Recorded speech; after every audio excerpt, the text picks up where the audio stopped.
ॐ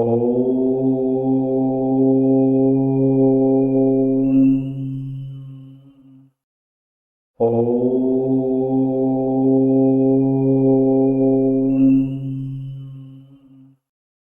ॐ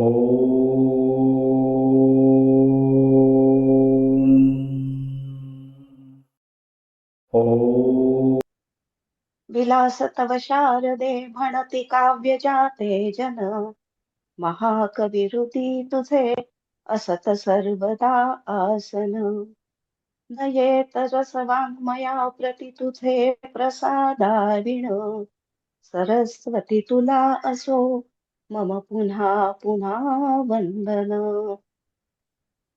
सर्वप्रथम माझे सद्गुरू श्री दासगणू महाराज व स्वामी वरदानंद भारती यांना मी वंदन करते. सर्व श्रोत्यांच्या हृदयस्थ परमेश्वराला माझा नमस्कार. सकल संत विचार मंच व पिताश्री प्रतिष्ठान कोथरूड यांनी आचार्य परंपरेतील हे पुष्प गोवण्याची संधी मला दिली, त्याबद्दल मी त्यांचे शतशः आभारी आहे. पहा, मानव जातीचा इतिहास पाहता वेळोवेळी अनेक तत्वज्ञ मार्गदर्शक जन्माला आले. त्या त्या काळी प्रत्येक आचार्यांनी समाजाला काही ना काहीतरी दिले. मानव जातीला संस्कारित केले. त्यातून एक तत्वज्ञानाची परंपरा निर्माण झाली. आज 21व्या शतकामध्ये बाह्य गतीने प्रचंड प्रगती होत आहे. भोगवादाचेही एक तत्वज्ञान निर्माण झाले आहे. ज्ञानाचा विस्फोट झाला. परिणामी विविध माध्यमातून अमर्याद माहिती आपल्यापर्यंत येऊन पोहोचते आहे.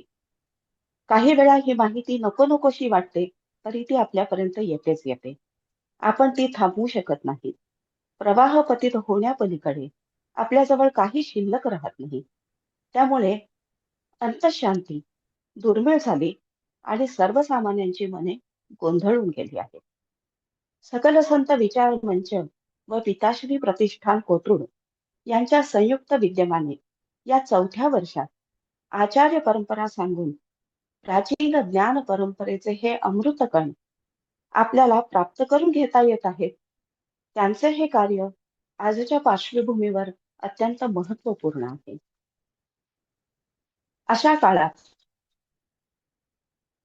या परिस्थितीमध्ये समाजाला गरज असते ती काही विचार जगणाऱ्या आणि जागवणाऱ्या व्यक्तींची, जे की स्वतः विचार व्यक्त करतात आणि त्याप्रमाणे आचरण करून दाखवतात, अशा आचार्यांची.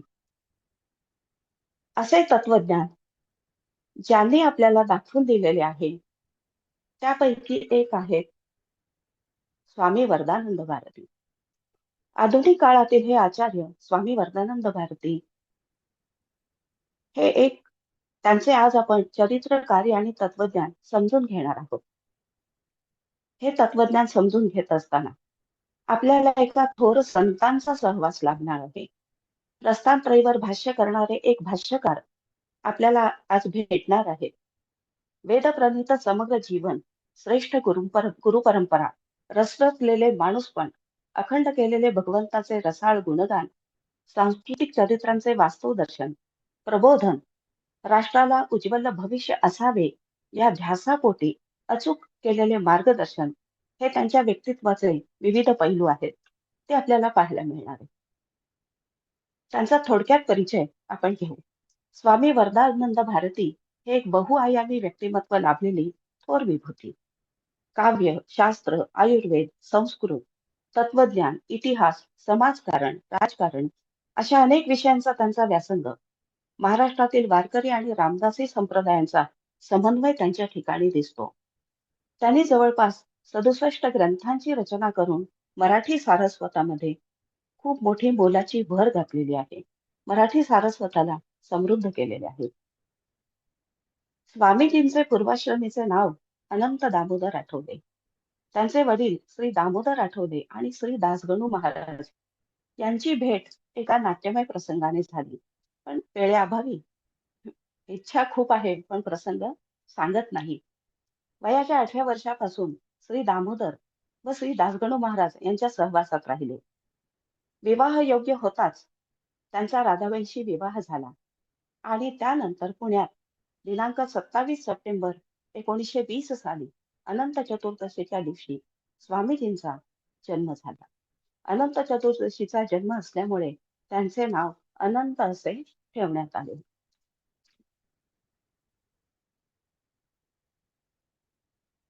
वयाच्या 3ऱ्या वर्षीच स्वामीजींचे पितृछत्र हरपले. त्यानंतर सद्गुरू आणि आजोबा असलेले आधुनिक महिपती श्री दासगणू महाराज यांच्या छत्रछायेत ते लहानाचे मोठे झाले. वरदानंद भारती यांचे बालपण पंढरपूरला गेले. त्यांचे शालेय शिक्षणही पंढरपूर येथेच झाले. पुढील वैद्यकीय महाविद्यालयीन शिक्षण घेण्यासाठी ते पुण्यात आले. वाचनाचा प्रचंड व्यासंग, संस्कृत, मराठी, हिंदी, इंग्रजी या भाषांमधील भरपूर वाचन त्यांनी केले. त्यामुळे त्यांच्या ठिकाणी बहुश्रुतता होती. त्यांनी आयुर्विद्या विशारद व आयुर्विद्या पारंगत अशी पदवी प्राप्त केली. टिळक आयुर्वेद महाविद्यालय पुणे येथे ते काय चिकित्सक व रोगविज्ञान या विषयांचे प्राध्यापक आणि त्यानंतर प्राचार्य होते. तसेच सेठ ताराचंद रामनाथ आयुर्वेदिक रुग्णालय पुणे येथे सामान्य चिकित्सक आणि आयुर्वेद रसशाळा पुणे येथे ते डीन या पदावर कार्यरत होते. 15 वर्षे त्यांनी साधारणतः कार्य केले. कुशल प्रशासक, उत्तम शिक्षक आणि निस्पृह प्राचार्य असा त्यांचा नावलौकिक होता. त्यानंतर ते प्राचार्य अनंत दामोदर आठवले म्हणून ओळखले जाऊ लागले. 1941 साली त्यांचा इंदिराबाईंशी विवाह झाला. त्यांनी गृहस्थाश्रम स्वीकारला. सर्व प्रापंचिक जबाबदाऱ्या उत्तम रीतीने पार पाडल्या. गृहस्थाश्रमाची सर्व कर्तव्ये यथासांग पार पाडली. श्री दासगणू महाराजांच्याकडून त्यांना श्री विष्णू सहस्रनाम साधनेची दीक्षा आधीच मिळालेली होती. तीच त्यांची साधना. या व्यतिरिक्त अन्य कोणतीही साधना केली नाही, असे त्यांनी त्यांच्या भावकाव्यात, त्यांच्या भावार्चना नावाच्या ग्रंथात एका कवितेत उल्लेख केलेला आहे. त्यांची ग्रंथसंपदा प्रचंड आहे. हरिकथा, कीर्तन, प्रवचने, पारायणे, शिबिरे, उत्सव, महोत्सव या माध्यमांच्या द्वारा समाज जीवनाशी सातत्याने त्यांचा संपर्क होता. त्यांनी समाज प्रबोधन या पद्धतीने केले. वैयक्तिक भेटी घेऊन लोकांना मार्गदर्शन केले. पदयात्रा, तीर्थयात्रा यामध्ये लोकांना सहभागी करून घेतले. यज्ञ, जपयज्ञ, अनुष्ठान यातही त्यांनी लोकांना सहभागी केले. त्याचा परिणाम असा झाला की त्यांच्या संपर्कात आलेल्या प्रत्येक व्यक्तीच्या अंतःकरणात भक्तिभाव जागृत होण्यास मदत झाली. 3 वेळा त्यांनी संपूर्ण भारत यात्रा केली. सतत 25 वर्षे त्यांनी हिमालयाच्या 4 धाम यात्रा केल्या. आयुष्याचा बराचसा काळ त्यांनी हिमालयात व्यतीत केला. हिमालयातील इतरही यात्रा म्हणजे पंचकेदार, मुक्तिनाथ यासारख्याही यात्रा केल्या. श्री दासगणू महाराजांचा शिष्य परिवार खूप मोठा आहे. हा सगळा परिवार सांभाळण्याची आणि परिवाराचा विस्तार करण्याची जबाबदारी त्यांनी अतिशय समर्थपणे पार पाडली. जनप्रबोधनासाठी वाङ्मय निर्मिती हे त्यांचे सर्वात मोठे कार्य आहे. महाभारतातील आक्षेपांच्या संदर्भात महाभारताचे वास्तव दर्शन असा खंडन मंडनात्मक ग्रंथ त्यांनी लिहिला. श्रीकृष्ण कथामृत, श्री शालिवाहन यासारखी रसाळ महाकाव्य रचली. मनुस्मृतीसारखा महान ग्रंथ संपन्न झाला. मनोबोधासारखा चिंतनात्मक ग्रंथ लिहिला. ज्ञानेश्वरी आजच्या काळात समजावी म्हणून अनुवाद ज्ञानेश्वरी सारख्या ग्रंथाची निर्मिती झाली. त्यानंतर नांदेड जिल्ह्यात गोरटे या गावी श्री दासगणू महाराज प्रतिष्ठानाची त्यांनी निर्मिती केली. तेथे श्री दासगणू महाराजांचे वस्त्र समाधी स्थान त्यांनी निर्माण केले आणि आपली सद्गुरू निष्ठा भावसेवेत परिणत केली. त्यानंतर त्यांनी श्री नारायणाच्या अनुग्रहाने प्रस्थानत्रयीवर भाष्य रचना केली. उपनिषदावर उपनिषदार्थ कौमुदी याच 5 खंडांची निर्मिती केली. त्यात दशोपनिषदांच्या बरोबर श्वेताश्वतर व महानारायण उपनिषद ही आहेत. श्री ब्रह्मसूत्राचा दर्शिनी हा ग्रंथही त्यांनी लिहिला. भगवद्गीतेच्या 18 अध्यायांवर 18 ग्रंथ लिहिले. असे प्रस्थानत्रयीवर त्यांनी भाष्य केले आणि त्यानंतर वरदानंद भारती आचार्य परंपरेत मान्यता पावले. व्यासांच्या पासून श्री दासगणू महाराजांच्या पर्यंत सर्वच ऋषी, आचार्य आणि संतांनी लोकहिताकरता जे जे सांगितले ते सगळे एकच आहे. त्यात भेद आहे, भेद नाही भेद जर असेल तर तो फक्त सांगण्याच्या पद्धतीत आहे, ही त्यांची धारणा होती. त्यांचे तत्वज्ञान समन्वयवादाची भूमिका प्रतिपादित करणारे आहे. चारही आश्रमांचे वैदिक परंपरेप्रमाणे त्यांनी यथायोग्य पालन केले. वयाच्या 21व्या वर्षी गृहस्थाश्रम स्वीकारला. वयाच्या 95व्या वर्षापासून घरात राहूनच वानप्रस्थ स्वीकारला.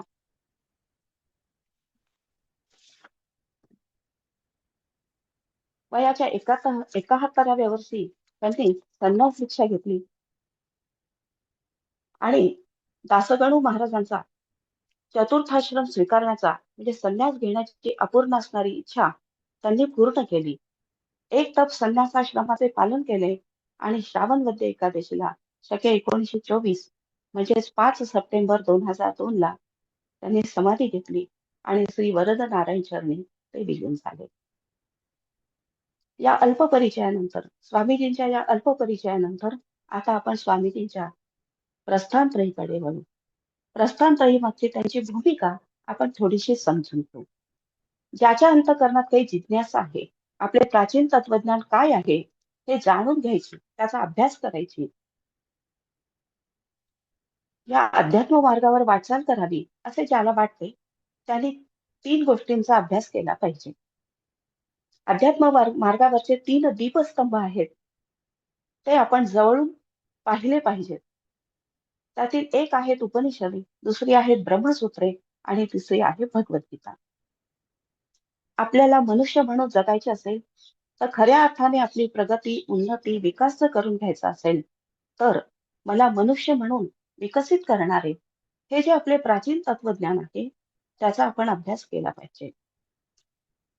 स्वामीजींची धारणा अशी आहे, स्वामीजी म्हणतात, मी नव्याने काही सांगत नाही. कारण आपली संस्कृती, आपले तत्वज्ञान याचा विचार करताना नव्याने काही संभवतच नाही. कारण नवीन काही असे नसतेच. तत्वज्ञान या शब्दाबद्दल ते सांगतात, तत् म्हणजे ते म्हणजे सत्य. त्याचा जो सच्चेपण आहे ते तत्व आणि त्याच्याविषयीचे ज्ञान म्हणजे तत्वज्ञान. जी वस्तुस्थिती आहे त्याविषयीचे यथार्थतेने जाणून घेणे म्हणजे तत्वज्ञान जाणून घेणे. आणि ते जाणून घेतल्याशिवाय मनुष्याचे मनुष्यपण प्रगट होत नाही. या सत्याचा ज्या ज्या ऋषीमुनींना शोध लागला त्यांनी त्याचे तत्वज्ञान मांडले, त्याचे साधना मार्ग सांगितले. पण हे सांगत असताना मतभिन्नता खूप निर्माण झाली. तरीही सर्वच आचार्यांच्या बद्दल स्वामी वरदानंदजींच्या भावनामध्ये अत्यंत आदराची भावना आहे.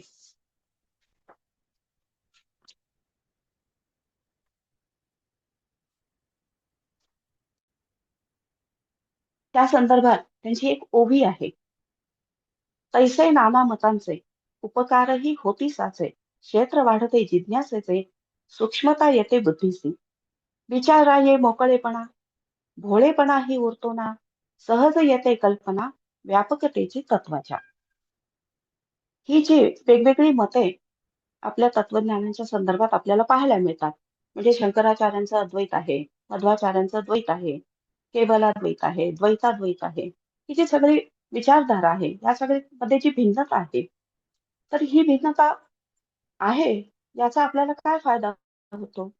तर या वेगवेगळ्या मतांच्या मुळे आपल्या विचाराचे क्षेत्र वाढते, विचारांना व्यापकता येते, बुद्धी सूक्ष्मपणे विचार करायला शिकते आणि याचा हा फायदा खूप महत्वाचा आहे. म्हणून स्वामीजींनी त्यांच्या ग्रंथारंभीच या तत्वज्ञानाच्या भिन्नतेच्या संदर्भामध्ये या ओव्या रचलेल्या आहेत. आता ही प्रस्थानत्रयी नेमकी कशी आहे? तर एखादा तपस्वी ऋषी आहे, एखादा जिज्ञासू शिष्य आहे. तो त्या ऋषीकडे जातो, काही गूढ प्रश्न विचारतो, ऋषी त्याला उत्तरे देतात. मग त्याच्या नोंदी होतात आणि त्या ज्या नोंदी आहेत, ती आहेत उपनिषदे. यात विषयांची विविधता आहे, प्रश्नोत्तरांचे वेगळेपण आहे आणि हे सगळे खूप विस्तारित आहे. उपनिषदांची संख्या जवळपास 256 आहे. ही आहे पहिली प्रस्थानत्रयी. उपनिषदातील हे जे सगळे विखुरलेले ज्ञान आहे, वेदव्यासांनी त्याला सूत्ररूपाने मांडले. त्याचे कारण असे होते, मानवाचे कल्याण दृष्टीपुढे ठेवून ब्रह्मसूत्रे निर्माण केली वेदव्यासांनी. वेदव्यासांनी निर्माण केलेली ब्रह्मसूत्रे ही सूत्र रूपाने उपनिषदातले सगळे तत्वज्ञान त्यांनी संकलित केले. ही आहे आपली दुसरी प्रस्थानत्रयी. आणि श्रीमद भगवद्गीता ही आहे आपली तिसरी प्रस्थानत्रयी. वरदानंद भारती म्हणतात, त्यांनी एक सुंदर उपमा दिली या सगळ्याच्या संदर्भामध्ये, की उपनिषदे ही सोन्याची खाण आहे आणि ब्रह्मसूत्रे हे शुद्ध स्वरूपातले सोने आहे. कारण खाणीतून मिळालेल्या सोन्यावर प्रक्रिया करून शुद्ध सोने तयार करावे लागते. मग ब्रह्मसूत्रे ही सोन्याची लगड आहे, पण ती नुसती लगड काय कामाची? ती वापरता येत नाही. त्यासाठी त्याचा दागिना घडवावा लागतो आणि तो दागिना म्हणजे आहे भगवद्गीता. आता माझ्या पुढे एक प्रश्न पडतो. माझ्यासारख्या सामान्यांना या सगळ्या उपनिषदाच्या, ब्रह्मसूत्राच्या, त्यातील असणाऱ्या ज्ञानाची काय आवश्यकता आहे? त्यावेळेला स्वामीजी सांगतात, शास्त्र असे सांगते की ब्रह्म हे एकटे होते, एक ओहम. मग ते झाले बहुश्याम, म्हणजे सगळी सृष्टी निर्माण झाली. पण त्याचे समाधान झाले नाही. मग त्याने कार्यामागचे कारण शोधणारा म्हणजे ब्रह्माला जाणण्याची इच्छाशक्ती घेऊन माणूस निर्माण केला. मग त्याला अतिशय आनंद झाला. ब्रह्माला अतिशय आनंद झाला. असं म्हणाला, चला आता कोणीतरी माझा शोध घेईल. सृष्टीतला एकमेव माणूस हाच ब्रह्मावलोकधीशन आहे. म्हणून तो ब्रह्माला जाणतो, तेव्हाच तो तृप्त आणि समाधानी होतो. आपण पाहतो, माणूस समाधानी नाहीये. त्याला सारखं हे हवे, ते हवे, असे सारखे त्याचे चालू असते. एक मिळाले की दुसरे नवीन काहीतरी पाहिजे असे वाटते. तो भौतिकात रमतो, म्हणून तो समाधानी होत नाही. कारण आहे त्याचे अज्ञान. त्याचा जन्म ज्या मोहात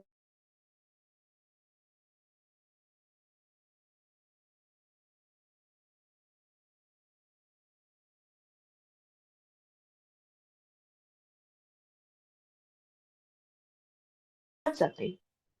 वाहते वाहते समुद्राला मिळेपर्यंत वाहते आणि एकदा समुद्राला ते मिळाले की त्याचे वाहने थांबते. तसेच माणसाचे आहे. एकदा हे ज्ञान प्राप्त करण्याची जिज्ञासा निर्माण झाली आणि तो त्या दृष्टीने ती पूर्ण करण्याच्या मागे लागला, की हळूहळू त्याला समाधान प्राप्त व्हायला लागते. आता वरदानंद भारती यांनी भाष्याची रचना का केली? प्रस्थानत्रयीवर त्यांनी भाष्य का रचले? इतरही ग्रंथांची रचना केलेली आहेच आहे. पण त्यामागे एक विशिष्ट भूमिका आहे त्यांची. प्रस्थानत्रयीवरील भाष्य रचना करण्यामागची त्यांची भूमिका सांगताना ब्रह्मसूत्राच्या दर्शिनीमध्ये ते सांगतात, पारखे झाले संस्कृत काळाच्या प्रवाहात, पंडितांनीही केली मात फार अवघड करू नका. ओवीवरून साधारणतः आपल्या लक्षात येतं की त्यांची भूमिका काय आहे. त्यांची भूमिका ज्ञानेश्वरांसारखी आहे. संस्कृत भाषेतली भगवद्गीता सर्वसामान्यांना समजत नव्हती, म्हणून 750 वर्षापूर्वी ज्ञानेश्वरी लिहिल्या गेली. अगदी तोच भाव स्वामीजींचा आहे. सर्वसामान्यांच्या जीवनाला मार्गदर्शक असणारे असे हे इतके महत्वाचे ज्ञान लोकांपर्यंत पोहोचले पाहिजे. आज लोकांना संस्कृत समजत नाही, म्हणून मी ते मराठी भाषेतून सांगतो. हे एक कारण त्यांनी सांगितलं.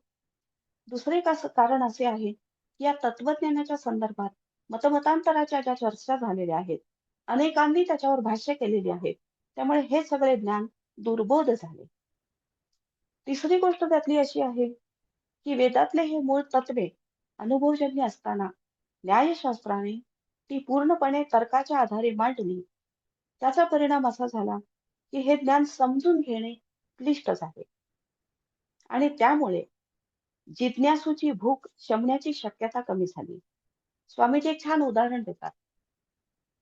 ते म्हणतात, की एखादा जिज्ञासू आहे, या सगळ्या कारणांमुळे संस्कृत समजत नाही, भाष्य दुर्बोध झालेली आहेत.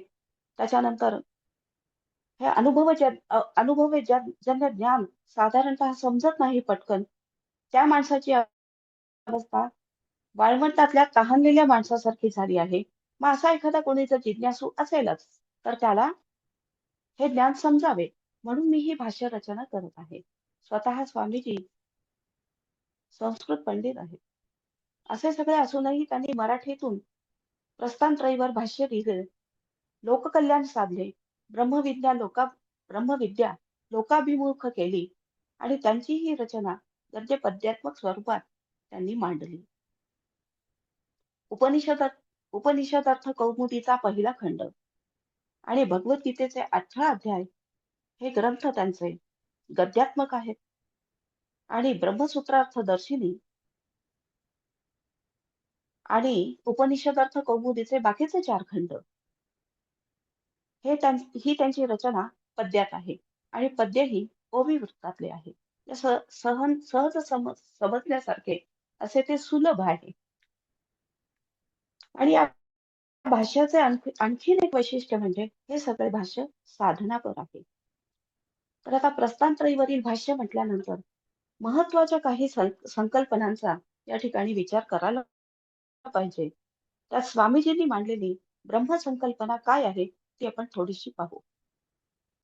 वरदानंद भारती यांचे प्रस्थानत्रयीवरील भाष्य हे समन्वयाद्वैत दर्शन या नावाने ओळखले जाते.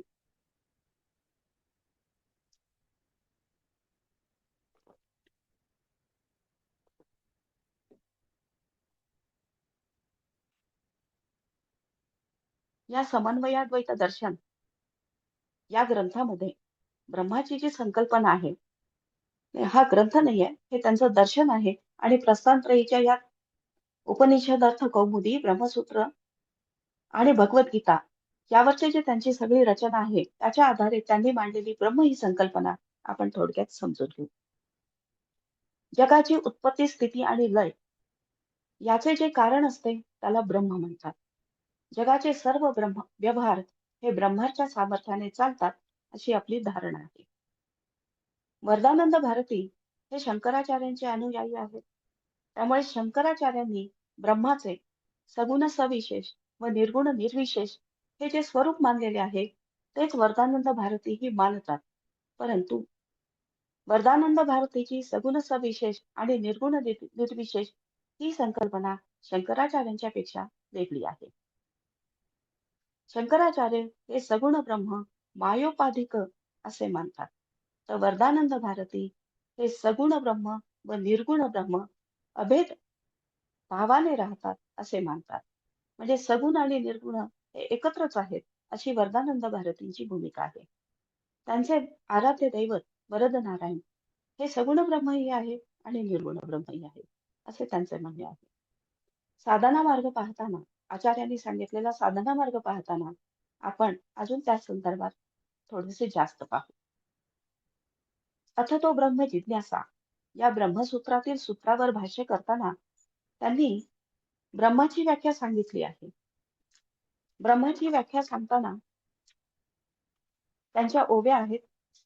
ज्यानी आणिले जन्माप्रती या सर्वही विश्वाप्रती जो याची राखितो स्थिती अवस्था भेदे दक्षतेने आणि शेवटी ज्याच्या ठाई विश्व सारे विलया जाई याच तत्व म्हणती पाही ब्रह्म असे वेद वेत्ते.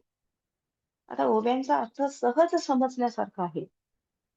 तैत्तिरीय उपनिषदामध्येही ब्रह्माची व्याख्या अशाच स्वरूपात येते की जो या विश्वाच्या उत्पत्ती स्थिती लयाचा जो कारक आहे त्याला आपण काय म्हणतो ब्रह्म.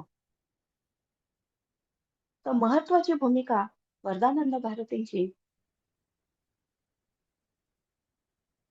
शंकराचार्यांच्या मतापेक्षा वेगळी आहे. शंकराचार्य मायोपाधिक ब्रह्म मानतात तर वरदानंद भारती अभिन्न निमित्तोपाद कारण असे मानतात. आता अभिन्न म्हणजे भेद नाही, निमित्त कारण म्हणजे निर्माण करणार आणि उपादान कारण म्हणजे ज्याच्यापासून वस्तू तयार होते ते. आता आपल्याकडे एक पारंपरिक उदाहरण आहे की मातीपासून घट तयार होतो. तर घट कशापासून तयार झाला? मातीपासून. म्हणून माती हे काय झाले? उपादान कारण. घट कोणी तयार केला? कुंभाराने केला. म्हणून कुंभार कोण आहे? निमित्त कारण. सामान्यतः व्यवहारामध्ये निमित्त कारण व उपादान कारण हे वेगवेगळे असतात. पण स्वामीजी म्हणतात ब्रह्माच्या संदर्भामध्ये निमित्त कारण ही ब्रह्मच आहे आणि उपादान कारण ही ब्रह्मच आहे. शंकराचार्यांच्या पेक्षा इथे थोडीशी त्यांची मतभिन्नता आहे. इथे निर्माण करणार हे तोच आहे आणि निर्माण झालेलाही तोच आहे.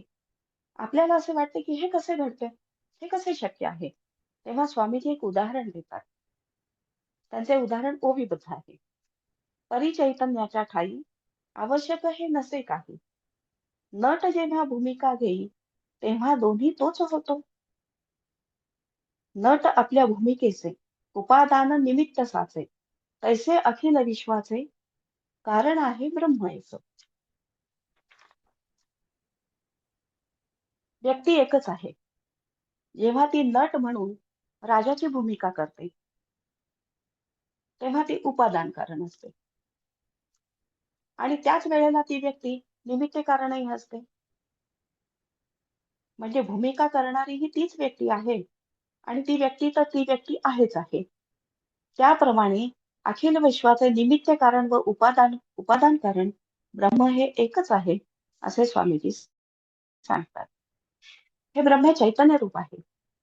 एखादी जड वस्तू काही निर्माण करू शकत नाही. व्यवहारात चेतनाच्या साहाय्याशिवाय जड काही निर्माण करू शकत नाही. मातीपासून आपोआप घट तयार होत नाही, त्याला कुंभाराची आवश्यकता असते. चैतन्यरूपी कुंभाराची गरज आहे. तर माया किंवा सांख्य म्हणतात त्याप्रमाणे प्रकृती यांचे सहाय्य घेऊन ब्रह्म जगताची निर्मिती करतो असे इतर सगळे तत्ववेत्ते सांगतात. पण आचार्यांचे म्हणणे या सगळ्यापेक्षा वेगळे आहे. स्वामीजी किंवा वरदानंद भारती असे म्हणतात की जडाला आवश्यकता असते, पण ब्रह्म हे स्वतः मूळ चैतन्य रूप आहे. त्यामुळे त्याला माया किंवा प्रकृती या जडाची आवश्यकता नाही. तो स्वतःच सामर्थ्यशाली आहे. विश्वरचनेमागे कोणीतरी सामर्थ्यशाली करता आहे हे आपल्याही बुद्धीला पटते. श्रुतीने सांगितलेले अखिल सृष्टीचा कर्ता ब्रह्म आहे हे आपल्यालाही लक्षात येते. हे जगत कसे निर्माण झाले हे सांगताना स्वामीजींची एक ओवी आहे. जगताचे मूल कारण ब्रह्म हेच असे जाण, जे स्वभावतः चेतन सर्वज्ञ आणि सर्वशक्ती. ऐतरेय करी वार्ता एकच आत्मा आधी होता, त्याचे विणे ठाव नव्हता तदा अन्य कशासी. मग त्याने ईक्षण केले आणि सर्व लोक निर्मिले. छांदोग्यही सांगितले हेच देवता निर्मिती कर. सृष्टी रचनेविषयी वेदांतात असे सांगितले आहे की ब्रह्माने ईक्षण केले. ईक्षण या शब्दाचा अर्थ पाहता तो पाहणे किंवा विचार करणे असा आहे. आणि हे दोन्ही सामर्थ्य जडामध्ये नाही. एकच आत्मा आधी होता. ब्रह्मासाठी आत्मा हा शब्द काही ठिकाणी वापरलेला आपल्याला पाहायला मिळतो. आणि मग या आत्म्याने विचार केला. त्याने सृष्टी निर्माण केली, लोक निर्माण केले, लोकपाल निर्माण केले. छांदोग्य उपनिषदातही असेच सांगितलेले आहे की देवतांची निर्मिती याच पद्धतीने झालेली आहे. आता ही जगत निर्मितीची प्रक्रिया नेमकी कशी होते हे सांगताना वरदानंद भारती म्हणतात, एक उदाहरण दिले त्यांनी. जैशा भडकल्या आगीतुनी ठिणग्या उडती दश दिशांनी, आत्मा तेथ आहे अग्नी प्राणादी हे ठिणग्या जशा. भडकलेला अग्नी आहे, अग्नीचा असा लोळ आहे, त्याच्यात बारीक बारीक ठिणग्या त्याच्या दाही दिशाला उडत असलेल्या आपल्याला पाहायला मिळतात. तो अग्नीचा लोळ याला ब्रह्म समजावे आणि त्या उडणाऱ्या ज्या बारीक ठिणग्या आहेत, जे स्फुलिंग आहेत, त्याला आपण जगत समजावे. अशा रीतीने जगताची निर्मिती होते असे स्वामीजी सांगतात. वेदही ब्रह्माचे वर्णन करू शकलेले नाही. आपण नेहमी ऐकतो की नेती नेती अशी भाषा वेदाने ब्रह्माच्यासाठी वापरलेली आहे. त्यामुळे ब्रह्म नेमके कसे आहे त्याचे वर्णन नाही करता येत. परंतु निष्कल, निष्क्रिय, निरंजन, शांत, निरवध्य, निर्गुण, अद्वितीय, परिपूर्ण असे काही शब्द ब्रह्मासाठी विशेषण रूपात वापरले जातात. श्रुतीने ब्रह्माला प्रेममय म्हटले आहे, कारण प्रेमामुळेच साधकाची सोयही होते आणि प्रगतीही होते. मग हा सर्वशक्ती परमात्मा भक्तासाठी वत्सल होऊन विविध नामरूपे धारण करतो. वरदानंद भारती म्हणतात, भक्ताच्या भावने पोटी नामरूपे धारण करी, शास्त्र ऐसे वर्णन करी परब्रह्म स्वरूपाचे. मुमुक्षु जिज्ञासू साधक, आर्त भक्त वा भाविक, नाना वृत्तीचे उपासक त्यांची सोय होते येणे. वरदानंद भारतीची भूमिका अशी आहे की भाव तसा देव, ही समन्वयाची भूमिका आहे त्यांची. स्वामीजीच्या ठाई सगुणाची भावना दृढ आहे आणि सगुण साक्षात्कारी परमेश्वर निर्गुणाचीही अनुभूती देतो. अशा रीतीने मग ब्रह्मैक्याची अनुभूती सगुण उपासनेद्वारे आपल्याला प्राप्त होते, असे ते सांगतात. साधना मार्गामध्ये याचा पुन्हा आपला थोडा विचार होणार आहे. त्यानंतर दुसऱ्या संकल्पना येतात, त्या जीव जगत आणि जगदीश्वर या संकल्पना मांडताना जीवाची संकल्पना सांगताना स्वामीजी म्हणतात, पहिल्यांदा शंकराचार्यांचं त्यांनी सांगितलंय. शंकराचार्य म्हणतात, त्याप्रमाणे जीव ब्रह्मेव नात्र. जीव आणि ब्रह्म यात अभेद आहे आणि जीव हा अविद्येमुळे ब्रह्मापासून वेगळा भासतो, परंतु तो ब्रह्मच आहे. स्वामीजी ना ते मान्य आहे. स्वामीजी म्हणतात, की भक्तीचा अनुभव घेताना मात्र ब्रह्म आणि जीव यांच्यात कधी भेदभावाने रमण्याचा आनंद आहे, तर कधी अद्वैतात त्यांना गोडी वाटते. भक्ताला कधी कधी द्वैतभाव स्वीकारून भक्तीचा आनंद लुटावासा वाटतो. जगत या दृष्टिकोनातून जगताचे परब्रह्म हे अभिन्न निमित्त उपादान कारण आहे, हेच वरदानंद पुन्हा सांगतात. द्वैत सिद्धांत आणि अद्वैत सिद्धांत यातही त्यांनी समन्वय केलेला आहे. त्यांची एक ओवी अशी सांगते, व्यवहार सारा द्वैतात, मूळ सिद्धांत अद्वैत, फार त्यामुळे होतात श्रम ते जाणून घेण्यासी. म्हणजे द्वैतही आपल्याला योग्य आहे असं वाटतं, अद्वैत योग्य आहे वाटतं. व्यवहारात आपल्याला वेगळं पाहायला मिळतं, मूळ तत्वज्ञान वेगळं सांगतं. आणि हे सगळं त्यांनी अतिशय सुंदर रीतीने ब्रह्मसूत्राच्या दर्शनीमध्ये स्पष्ट केलेलं आहे. हे सगळं स्पष्ट करून सांगत असताना त्यांनी परिणामवाद आणि विवर्तवाद या दोन्ही गोष्टी सांगितलेल्या आहेत. वेळेअभावी आपण थोडस पुढच्या संकल्पनेकडे जाऊया. जगदीश्वर याबद्दल त्यांची दृढ भावना अशी आहे, की सगुण सविशेष आणि निर्गुण निर्विशेष असे जे स्वरूप आहे, शंकराचार्यांनी ते भिन्न मानले, पण वरदानंद भारतींनी ते अभिन्न भावाने एकत्र मानले होते. शंकराचार्य म्हणतात, चित्त शुद्धापुरतेच ईश्वराची उपासना करावी, परंतु स्वामीजी म्हणतात, सगुणेच्या उपासनेतूनच आपल्याला ब्रह्मसाक्षात्कार होणार आहे आणि त्यातूनच आपल्याला निर्गुण निराकाराचे ज्ञान होणार आहे. ही संत परंपरेची जी धारणा आहे, तीच धारणा स्वामी वरदानंद भारतींना अतिशय महत्वाची वाटते. सगुणाची उपासना ही शुद्ध भक्तीत परिणत झाली की ही अनुभूती यायला लागते, असं त्यांचं सांगणं आहे. त्यानंतर वरदानंद भारती यांनी प्रमाण मीमांसेचा विचार केला. तत्वज्ञानाच्या संदर्भामध्ये प्रमाण मीमांसा हे खूप भाग आपल्याला शब्द कानावर येतात. खूप जणांना त्याचं ज्ञानही आहे, माहिती असेल. मला हे थोडंसं सगळं नवीन वाटलं, म्हणून मी थोडंसं सांगण्याचा प्रयत्न करते. सर्वच आचार्यांनी स्वमत प्रस्थापनेसाठी व परमत खंडण्यासाठी प्रमाणांचा स्वीकार केला. जवळपास सगळेच आचार्य वाद पद्धतीचा अवलंब करतात, तर वरदानंद भारती मात्र अतिशय सोप्या निरूपण पद्धतीचा अवलंब करतात. शंकराचार्यांनी श्रुती प्रामाण्यांवर भर दिला, मध्वाचार्यांनी श्रुतींच्या बरोबर पुराणादींवर भर दिला, तर वरदानंद भारतीचे वेगळेपण म्हणजे त्यांनी श्रुती वचनांच्या बरोबरच संत वचनांचेही प्रामाण्य महत्वाचे मानले. ही जी प्रमाणं आहेत सिद्ध करण्याची, ती 5 आहेत. एक आहे प्रत्यक्ष प्रमाण, दुसरं आहे अनुमान प्रमाण, तिसरं आहे शब्द प्रमाण, चौथं आहे तर्क प्रमाण आणि 5वं आहे निग्रह प्रमाण. थोडक्यात आपण याचा परिचय करून घेऊ. प्रत्यक्ष प्रमाण म्हणजे इंद्रिय आणि विषय यांच्या संयोगाने प्राप्त होणारे ज्ञान. म्हणजे इंद्रिय विषयाला पाहतात, जाणतात. डोळ्यांनी पाहिलं असेल, स्पर्शाने अनुभवलं असेल, चवीने बघितलं असेल आणि मग मन आणि आत्मा यांच्या प्रक्रियेतून एक ज्ञान तयार होतं.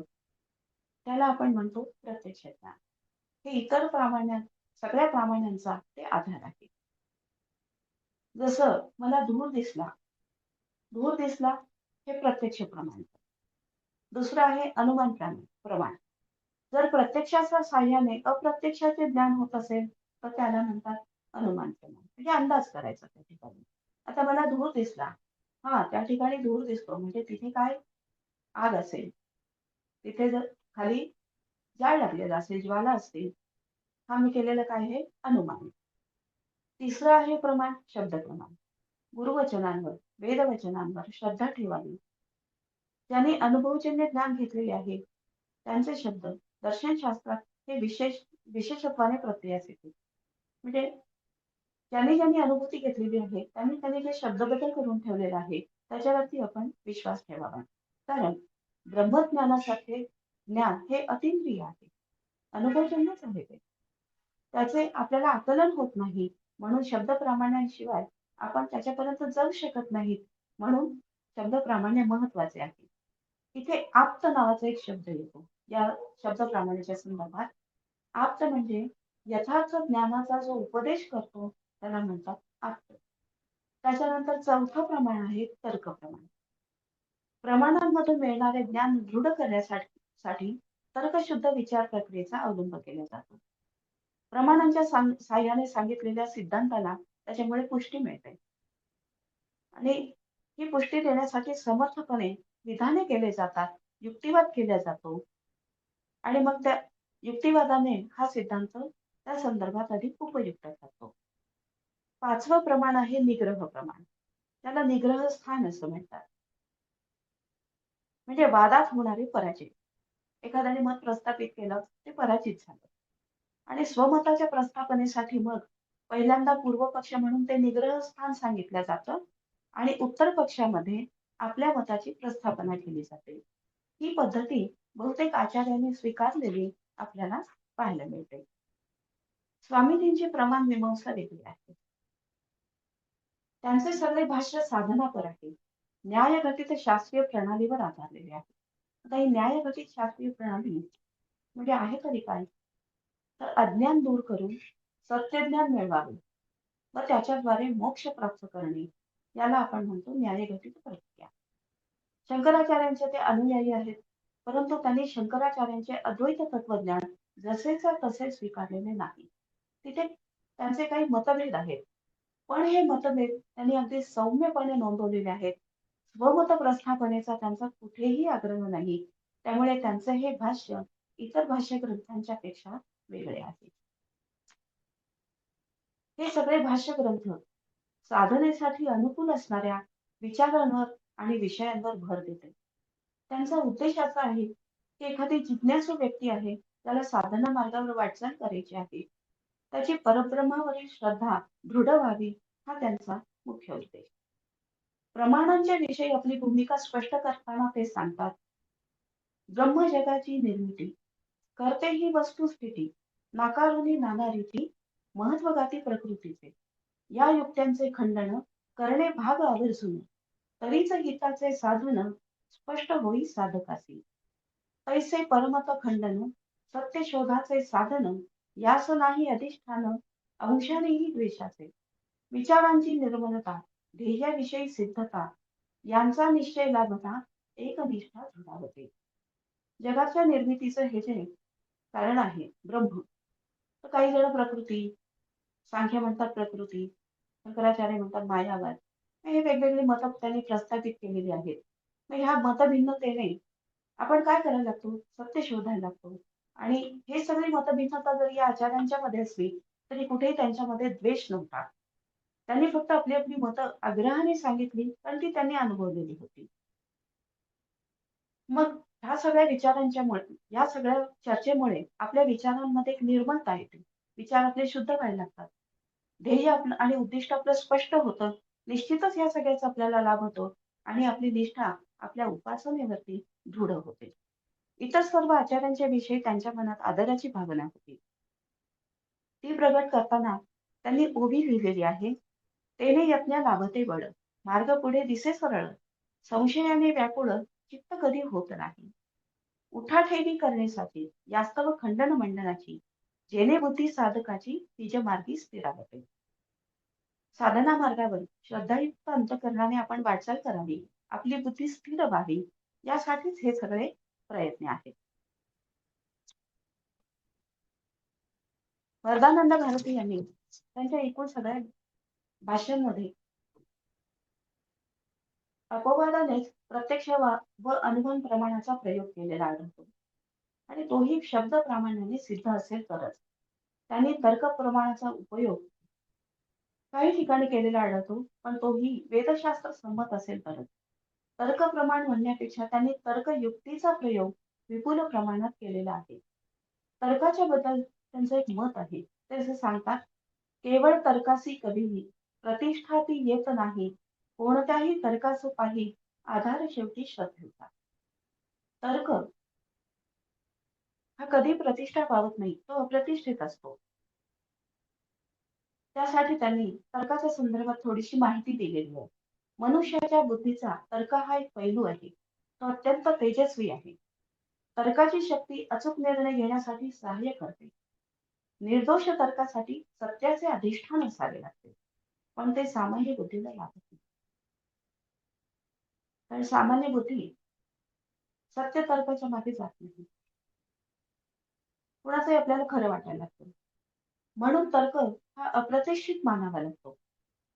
शास्त्राच्या आधारे तर्क मांडावा, नाहीतर विपरीत ग्रह आपले पूर्वग्रह दूषित दृष्टी असते आपली आणि ती नवीन नवीन तत्वज्ञाने तर्क बळावर निर्माण करते आणि त्यामागे अहंकार हा एक खूप मोठा भाव असतो. म्हणून तर्क अप्रतिष्ठित असतो. त्याच्यासाठी सत्यता आणि श्रद्धा या दोन गोष्टींची आवश्यकता आहे. निग्रस्थानांचा वापर जवळजवळ त्यांनी केलेलाच नाही असे म्हणावे लागेल.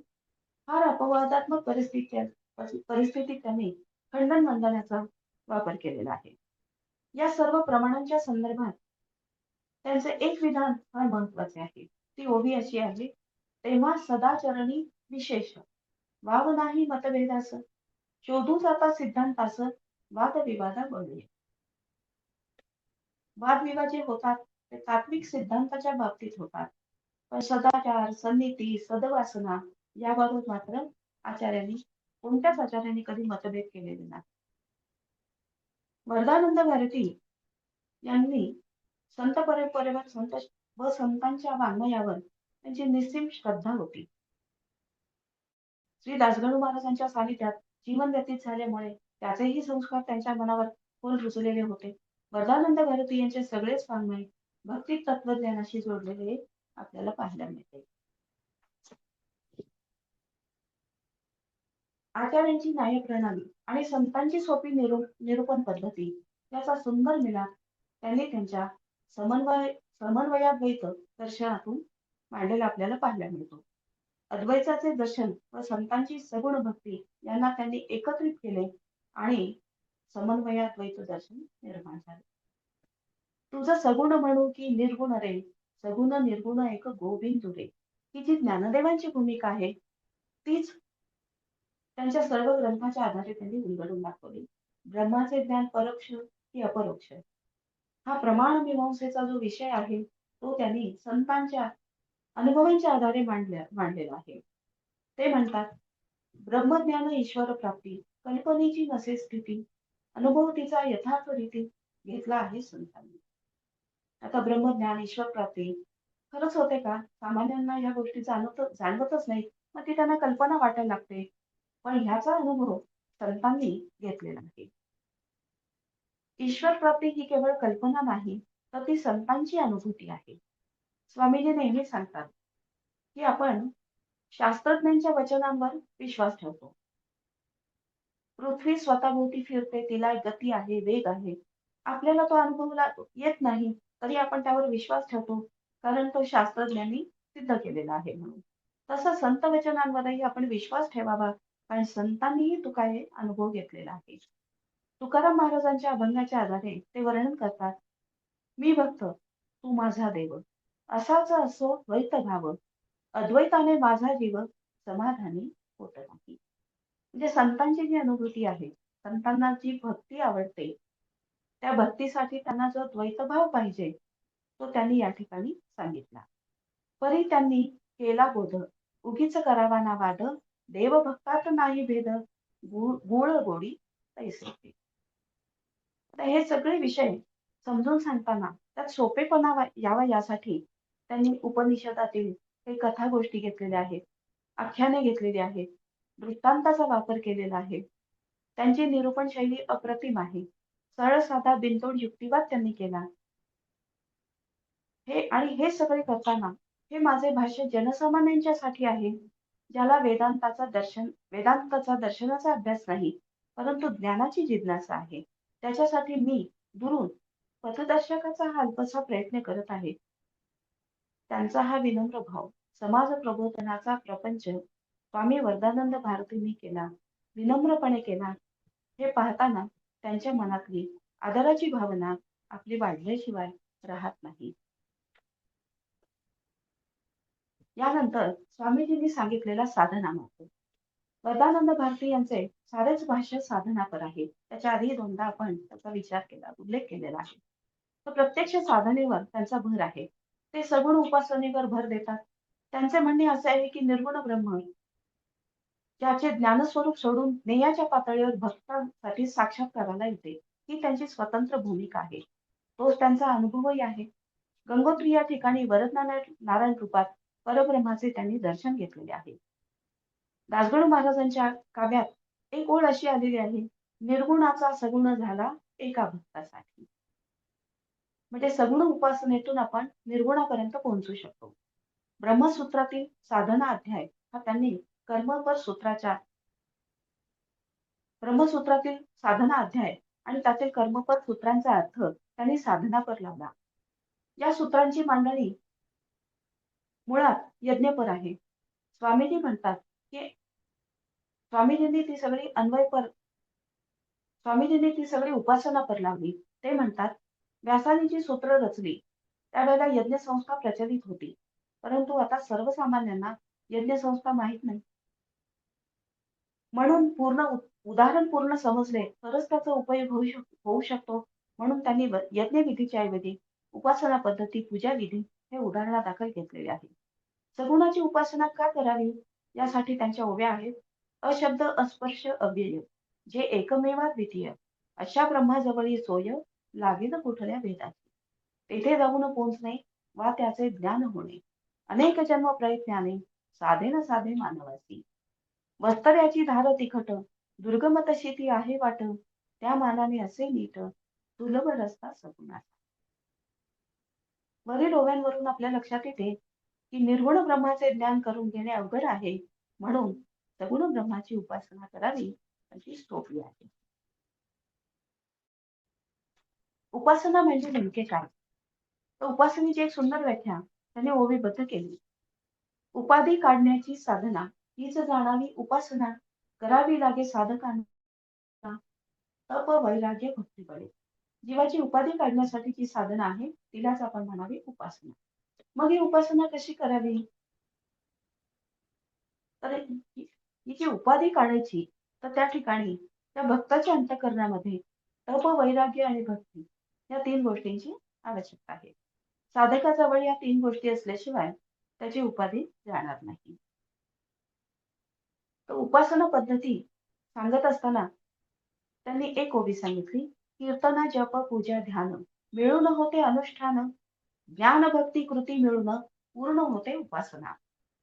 उपनिषद कौमुदीच्या 5व्या खंडात वरदानंद भारती सांगतात, कर्म ज्ञान आणि भक्तीच्या साह्याने केलेले अनुष्ठान म्हणजेच उपासना. कीर्तन, पूजा, जप, ध्यान हे सगळे म्हणजे अनुष्ठान. आणि हे सगळे करताना कर्म, ज्ञान, भक्ती या तीन तीन गोष्टींचा एकत्रीकरण करून आपण उपासना करावी. उपासनेचे प्रमुख साधन आहे नाम. ईश्वरार्पण बुद्धीने भक्त, योगी, ज्ञानी, महात्मे उपासना करतात. मग ते अव्यक्त ब्रह्मही त्यांना अनुभवता येते, असे वरदानंद भारतीचे काम सांगणे आहे. भगवंताचे स्मरणे नाम हेच ज्याचे सर्व काम, जाहले हे आश्रय धाम थोर दैवी संपदेचे. नामस्मरणामध्ये सदैव रत असलेला भक्त हा दैवी संपदा प्राप्त करतो. त्याची प्रसन्नता कधी मावळत नाही, त्याला राग द्वेषाची प्रादुर्भाव होत नाही, त्याला कीर्तीची अभिलाषा नसते, त्याला प्रपंचाचा मोह नसतो, तो नेहमी भगवत भक्तीमध्ये रममाण असतो. आणि अशा भक्ताच्या अवस्थेचे वर्णन करताना ते सांगतात की मग हा दैवी संपदा प्राप्त झालेला असतो तरी कसा? श्रवण, मनन आणि ध्यान सर्व ज्याचे ईश्वरार्पण, साऱ्या भावानिशी शरण भगवत चरणी आलेचे. त्याचे श्रवण, मनन, ध्यान हे सगळे ईश्वरार्पण झालेले आहे. सगुणाची भक्ती करता करता त्याला निर्गुणाचे ज्ञान होते हे खरे, पण त्यासाठी आधी नामसाधनेच्या बळावर त्याच्यात काही परिवर्तन व्हावे लागते. त्याची श्रद्धा निष्ठेत परिणत व्हावी लागते. अंतःकरणातील भाव उत्कट असावा लागतो. स्वामीजी सांगायचे, उत्कटता हा भगवंताचा टेलिफोन नंबर आहे. हा तर आपण आता म्हणू की उत्कटता हा भगवंताचा मोबाईल नंबर आहे. ही उपासना करत असताना सर्व साधकांचा हेतू मात्र सारखा नसतो. व्यक्ती तितक्या प्रकृती आपण म्हणतो ना, त्याच्यामुळे साधकांमध्येही भिन्नता आहे. कुणाला पुत्र पाहिजे असतो, कुणाला धन पाहिजे, कुणाला कीर्ती पाहिजे, कुणाला मानसन्मान हवा. अशी सकाम उपासना जी आहे ती नाही फळ मिळते. ते फळही भिन्न भिन्न असते. श्रद्धा ही साधकाच्या संस्काराप्रमाणे सात्विक राजस तामस असते. तरीही फळ देणारी ब्रह्मशक्तीच आहे. भगवद्गीतेतल्या श्लोकाच्या आधारे स्वामीजींनी ते सांगितलेले आहे. भगवद्गीतेतले श्लोक आहेत. यो यो यां तनुं भक्त श्रद्धा याचितुम् इच्छति तस्य तस्याचलं श्रद्धा तामेव विदधाम्यहम् सतया श्रद्धया युक्तास्तस्याराधनमीहते लभते च तथा कामान्यैव विहितान्हि तात. तर उपासनेचा फलदाता भगवान आहे. म्हणून म्हणून उपासनेसाठी जे प्रतीक निवडायचं ते श्रेष्ठ असावे. त्यासाठी ईशावास्य उपनिषदातील हिरण्मयेन पात्रेण असत्यमपि हितं मुखम असे जे म्हटलेले आहे, म्हणजे दैवत नुसते श्रेष्ठ असून उपयोगाचे नाही, तर त्या देवतेचे महात्म्य ज्ञानही आपल्याला पूर्णपणे अवगत असावे लागते. नाहीतर भावनेला तेवढी उदात्तता येऊ शकत नाही आणि आपले आचरणही त्या दृष्टीने होत नाही. त्यामुळे उपासनेचे विविध संप्रदाय निर्माण झाले. दासगणू परिवारात उपास्य देवता कोणती असावी याचा आग्रह नाही.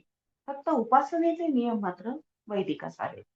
स्वामीजी सांगतात, आपल्याला आवडेल, मनाला भावेल, बुद्धीला श्रेष्ठ वाटेल अशी उपास्य देवता प्रथम निवडावी. मग एकदा मार्ग ठरला की तो गौरवाने आणि निष्ठेने स्वीकारावा, आचरणात आणावा. प्रसंगी दुसऱ्याच्या साधनेकडे उपेक्षेने पाहावे. हे थोडं वेगळं वाटतं ना, दुसऱ्यांच्या साधनेकडे उपेक्षेने पाहावे. भक्ती मार्गाची श्रेष्ठता हे शुद्ध भक्तीचे महत्व पटवून देण्यासाठी संतांनी सुद्धा मोक्ष सुखाची टवाळी केलेली आहे. म्हणून दुसऱ्याच्या साधना मार्गाकडे आपण वळू नये. आपल्या साधना मार्गावर निष्ठेने वाटचाल करावी. यासाठी त्यांनी हे सांगितलेले आहे. ज्ञानेश्वर महाराजांनी सुद्धा असे सांगितलेले आहे. स्वतः ज्ञानेश्वर महाराज योगेश्वर आहेत.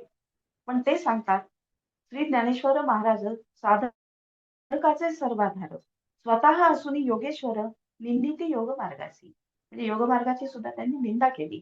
भक्तिपथावरील साधकाची निष्ठा त्यामुळे दृढवण्यास मदत होते. भक्ती मार्ग हा सोपा फार कुणीही यावे लहान थोर आहे सर्वांना अधिकार या मार्गाने चालण्याचा.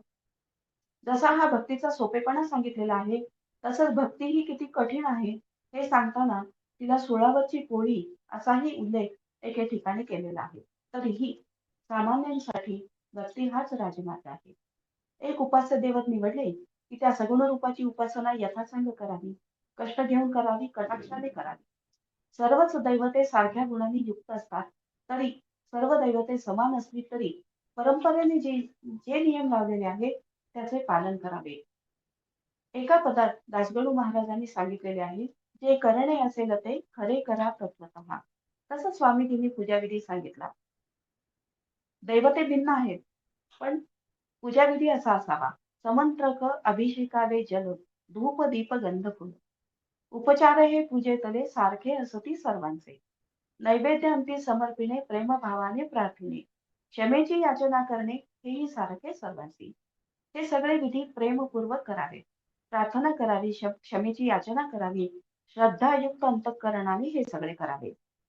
पण उपास्य देवतेमध्ये नाम आणि रूप यामुळे भिन्नता येते. मग तेथे काय करावे? आराध्य असता गणपती, दुर्वा वाहणे तयाप्रती. बिल्वपत्र शिवावरती, तुळसी प्रिय पांडुरंगा. सर्व एक म्हणून करू नये मिश्रण, सारे नियम सांभाळून अधिकार भेदे वर्तावे. अशी ही सगुणाची उपासना यथासांग करावी. वैदिक साधना मार्गाविषयी स्वामीजींच्या मनात खूप आदर होता. दर 6 महिन्यांनी यज्ञ यागादी कृत्ये करावीत. वेदांचे व वैदिकांचे पूजन करावे. त्यांनी स्वतः गृहस्थाश्रमात हे सर्व यथाशक्ती आचरण केलेले आहे. यज्ञ याग पुरस्करणे स्वाहागास याही गोष्टी कष्ट सोसून केलेल्या आहेत. विषयीची त्यांची धारणा अशी आहे, श्रद्धा प्रेम चित्तात धरून आराध्याला बसावे, पण कधीही साधकाच्या मनात शंका येऊ नये, की मी अवलंबलेला मार्ग योग्य आहे का? तो मला फळ देईल ना? असे विचार त्याचा आत्मविश्वास डळमळीत करतात. म्हणून इतुका काल इतुके श्रम तयाचा परिणाम असे नसती गणिती काम साक्षात्कारी ईश्वराचे. ईश्वराचा साक्षात्कार कधी होईल सांगता येत नाही. मी इतके काळ जप केला, इतक्या संख्येने जप केला, असं गणित कामाचं नाही. इथे एक महत्वाची गोष्ट लक्षात ठेवा, असे स्वामीजी सांगतात, की तो सर्व सत्ताधारी आहे. हे आपल्याला पटते. तसाच तो सर्वज्ञ आहे. हेही आपण लक्षात ठेवले पाहिजे. माझे हित त्याला कळते. त्यापुढे साधकाने अधिक विचार करू नये. आंब्याची कोय लावल्यावर लगेच फळं मिळत नाही. काही काळ तरी जावा लागतो. तसेच हे आहे.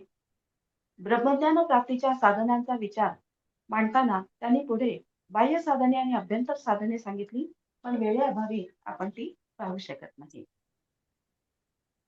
कधी संधी मिळाली तर नक्की पुन्हा आपण याचा विचार करू.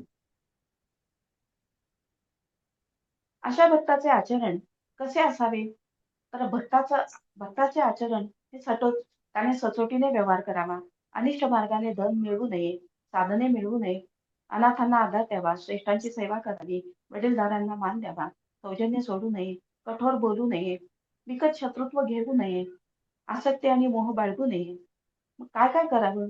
सद्ग्रंथांचे वाचन करावे, यथाशक्ती दान द्यावे, कुलधर्म सांभाळावे, अंतःकरणात ईशभक्तीप्रमाणेच देशभक्ती असावी, शास्त्रवचन आणि गुरुवचनांवर श्रद्धा असावी, श्रद्धायुक्त अंतःकरणाने स्मरण करावे. आणि मग असा भक्त कसा होतो? तर त्याचं वर्णन फार सुंदर केलेलं आहे. जाई जुईचे मार्दव तसा असावा स्वभाव. जणू विकसले राजीव मोकळे मन तेरी असे. चंदनाचा परिमळ त्याच्या परी असावे शीळ. चरित्र असावे उज्ज्वल बहुमोल रत्नापरी. साधकासाठी किती कोमल आणि हळूवार विशेषणे दिलेली आहेत. तर शंकराचार्यांनी ज्ञानप्राप्तीसाठी कर्माचा त्याग, वैराग्य आणि संन्यासाची आवश्यकता हे सांगितलेले आहे. वरदानंद भारती मात्र संन्यासाचा आग्रह धरत नाहीत. प्रपंचात राहूनही आत्मज्ञान प्राप्ती करून घेता येते हे त्यांनी उपनिषदार्थ कौमुदीत मांडलेले आहे. गृहस्थाश्रमी व्यक्ती ही मोक्षाची अधिकारी आहे असे ते सांगतात. वरदानंद भारती यांनी मोक्षाचा मार्ग किंवा ब्रह्मज्ञान प्राप्तीसाठी संतांना अभिप्रेत असलेला शुद्ध भक्तीचे निरूपण केलेले आहे. ते सांगतात, भक्त म्हणे, हे परमेश्वरा, जरी मी तू एक खरा, तरी माझी अंतरा तुझ्या सेवेचे प्रेम वाटे. मोक्ष सुख तो नको देवा, प्रेम सुखाचा देही मेवा, अखंड माझी घ्यावी सेवा, हीच विनंती तुझ्या पायी. मी भक्त तू माझा देव, असाच चित्ती नांदो भाव. संत मोक्ष सुख मागतच नाही, कारण त्यांना माहिती आहे, नको म्हटलं तरी ते मिळणारच आहे. मग भक्तीचा आनंद का घेऊ नये? एकनाथासारख्या संतांनीही भक्तीला पंचम पुरुषार्थ म्हटलेले आहे. भक्तीत एक स्थिती अशी प्राप्त होते, की भक्ताचे सर्व पाश आणि बंधने तुटलेली असतात. त्याच्या प्रारब्ध भोगाप्रमाणे देह देह भोग भोगत असतो. भक्ताला त्याचे काही सोय सुतक नसते. देह देहाच्या ठिकाणी असतो आणि अंतःकरण मात्र परमात्म्याच्या चरणी विसर्जित झालेले असते. या मोक्षाची साधने कोणती? तर सगुणोपासना, नामस्मरण, सद्ग्रंथांचे वाचन, गुरुवचनांवर निष्ठा, यज्ञयागादी अनुष्ठान, मंगल कर्मे अशा कितीतरी गोष्टी मोक्षाची साधने म्हणून त्यांनी सांगितलेल्या आहेत. ईश्वराचे सगुण साकार दर्शन हे लौकिकात घडावे ही भक्ताची उत्कट इच्छा असते. ती भक्ती मार्गातच पूर्ण व्हावी अशी वरदानंदांची श्रद्धा आहे. भक्ताने सतत ईश्वर भावात उत्कटतेने असणे ही भक्ताची श्रेष्ठ अवस्था आहे. स्वामीजींचे हे अप्रतिम भाष्य व ग्रंथातील त्यांच्या संकल्पनांचा मी आपल्याला थोडक्यात परिचय करून दिलेला आहे. आतापर्यंत आपण स्वामीजींचे कार्य, चरित्र आणि तत्वज्ञान पाहिले. आचार्य स्वामी वरदानंद भारती यांनी समाधीस्थ होण्यापूर्वी सर्व शिष्य परिवाराला एक मोलाचा संदेश दिलेला आहे तो असा. त्यांच्या शेवटच्या काव्याच्या रचनेमध्ये त्यांनी शेवटी असे सांगितलेले आहे की मी म्हणजे ना शरीर, मी मदग्रंथांचा संभार, त्याचे वाचन चिंतन यथाशक्ती आचरण, हीच गुरुपूजा कर खरी, नीत धरावे अंतरी. आणि आजही सर्व दासगणू परिवार त्यांच्या या सगळ्या ग्रंथांचे वाचन, पारायण, गुरुपूजा या भावनेने मनोभावे करतो. स्वामीजींचे हे तत्वज्ञान समजून घेत असताना मला आदरणीय विद्या वाचस्पती कल्याणीताई नामजोशी यांनी स्वामीजींच्या वर लिहिलेला विद्या वाचस्पती पदासाठीचा त्यांचा जो ग्रंथ आहे समन्वयाद्वैत दर्शन, त्याचा मला उपयोग झाला. त्यानंतर स्वामीजींचे सगळेच ग्रंथ आणि त्यांचा चरित्र ग्रंथ तेजाचे चांदणे याही ग्रंथाचा मी आधार घेतला. जाता जाता सांगावेसे वाटते, आज आपल्या आदरणीय संध्याताई आपल्यात नाहीत, पण दर गुरुवारी त्यांची आठवण आल्याशिवाय राहत नाही. त्यांना आदरांजली वाहून मी इथेच थांबते. धन्यवाद.